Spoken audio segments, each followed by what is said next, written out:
Hello friends, எல்லோரும் எப்படி இருக்கீங்க? வெல்கம் டு சோயமாரி சேனல். இன்றைக்கி நம்ம என்ன செய்ய போகிறோன்னா, பீக்கங்காய் பொரியலும் அந்த பீக்கங்காயில் மேலே இருக்கிற தோலை வச்சு நம்ம சட்னி செய்ய போகிறோம். வாங்க வீடியோக்குள்ளே போய் பார்க்கலாம். இப்போது கொஞ்சமாக ஆயில் விட்டுக்கலாம்.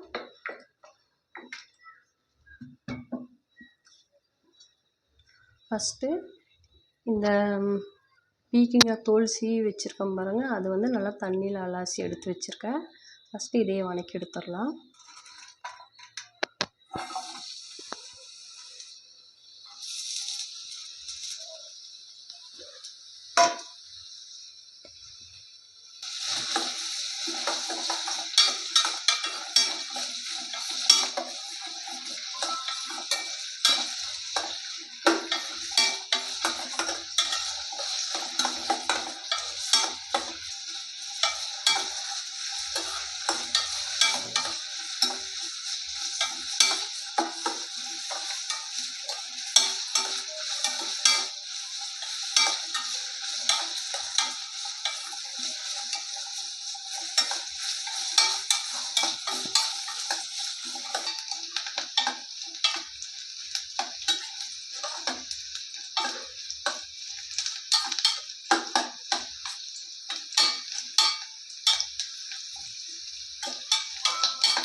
இது நல்லா வணங்கிடுச்சுங்க.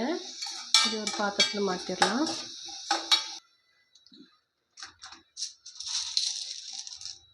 இப்போது இதில் ஒரு கை கடலைப்பருப்பு,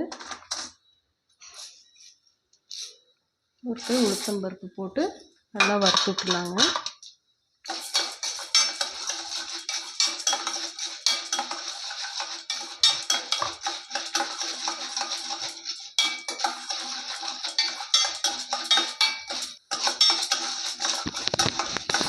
கடலைப்பருப்பு உளுத்தம்பருப்பு நல்லா பாதி வறுபட ஆரம்பிச்சிருச்சு.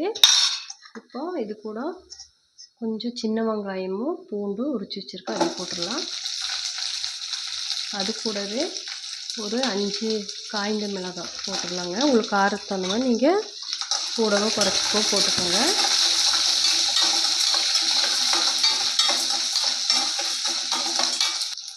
இது கூட கொஞ்சம் பெருங்காயத்தூள் போட்டுக்கலாம்.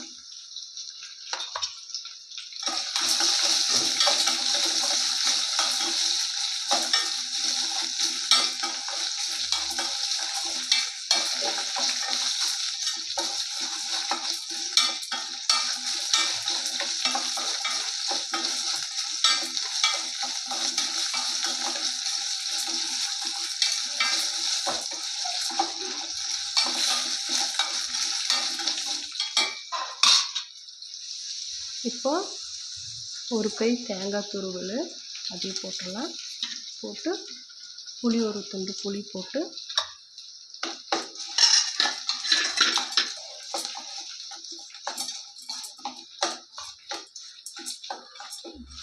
முன்னாடியே இந்த தோல் வறுத்து வச்சுருக்கோம்ல, அதையும் ஒன்றா போடலாம்.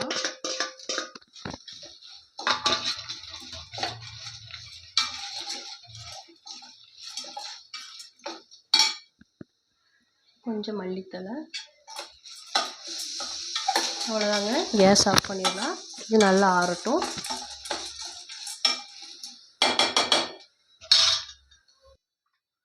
கேஸ் பற்ற வச்சுருக்காங்க.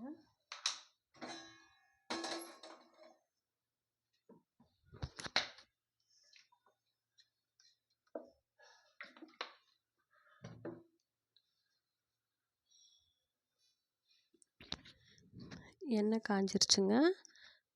தேவையான அளவு கடுகு,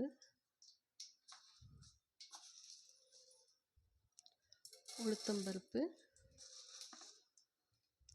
கடலைப்பருப்பு கொஞ்சம்,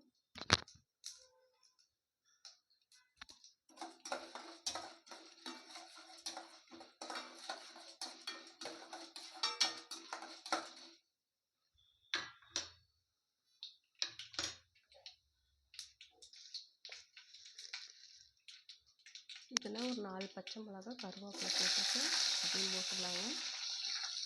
வெங்காய பொடியை கட் பண்ணி வச்சுருக்கேன்.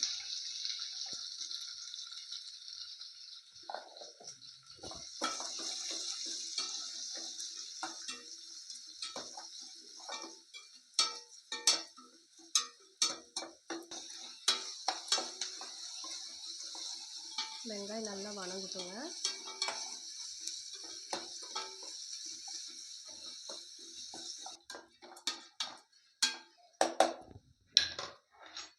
பீக்கிங்காய் வந்து நல்லா தண்ணியில் அலசி பொடியாக கட் பண்ணி வச்சுருக்கேன், அதே போட்டுடலாங்க.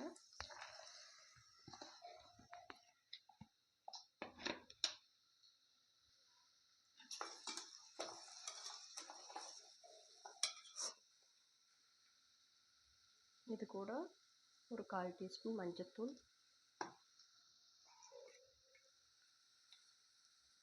கொஞ்சமாக சால்ட் சேர்த்துக்கோங்க. உங்களுக்கு தேவைக்கேற்ப சால்ட் சேர்த்திக்கலாம். ஃபஸ்ட்டு கொஞ்சம் கம்மியாக போட்டால் நல்லது, அதுக்கப்புறம் பத்தலைனா கூட கொஞ்சம் போட்டுக்கலாம். தண்ணி ஊற்றாமல் நல்லா எண்ணெயிலே வதக்கி விடணும்.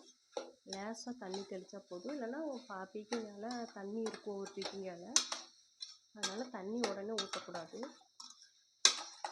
நல்லா எண்ணெயில் வதக்கணும். வதக்கி விட்டுறதா கடைசியாக கையில் லேசாக எடுத்து தெளித்து விட்டால் போதும்.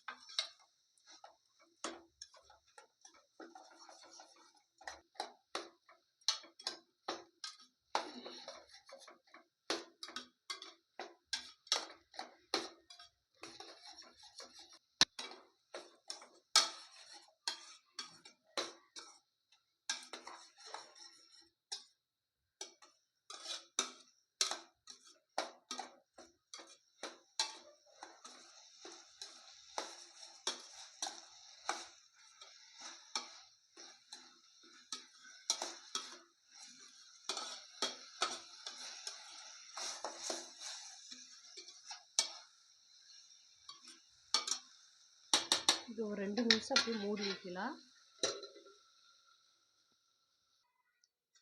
இப்போது நம்ம நல்லா வதக்கி வச்சுருந்த சட்னி கரைக்கிறதுக்கு எல்லாம் நல்லா ஆறிடுச்சு. இது கூட கொஞ்சம் சால்ட்டு போட்டு நம்ம மிக்சியில் அரைச்சிடலாம். ஒரு மிக்ஸி ஜாரில் போட்டு நல்லா நைஸாக அரைச்சிட்டு வந்து பார்க்கலாங்க.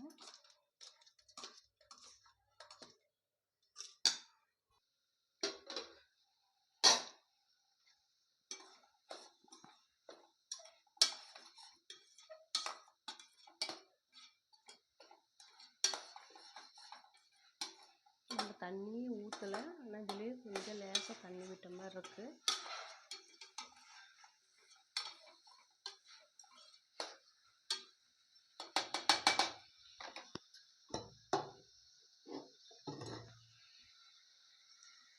கொஞ்சமாக கையில் அப்படியே தெளித்து மாத்திரம் விடுங்க.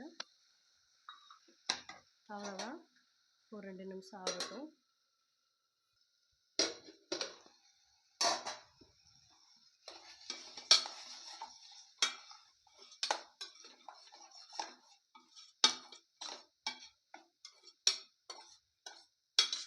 பாருங்கள், நம்ம தண்ணி லேசாக தான் தெளிச்சு விட்டோம், காய் நல்லா வெந்துருச்சு.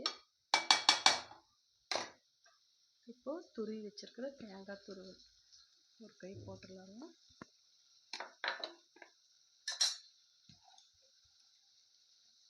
கொஞ்சம் மல்லித்தழை போட்டு நல்லா கலரி விட்டுருங்க.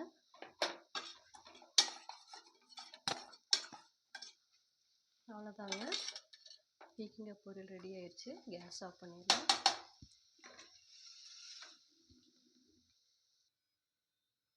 பாருங்கள், சூப்பரான பீக்கிங்காய் பொரியல்.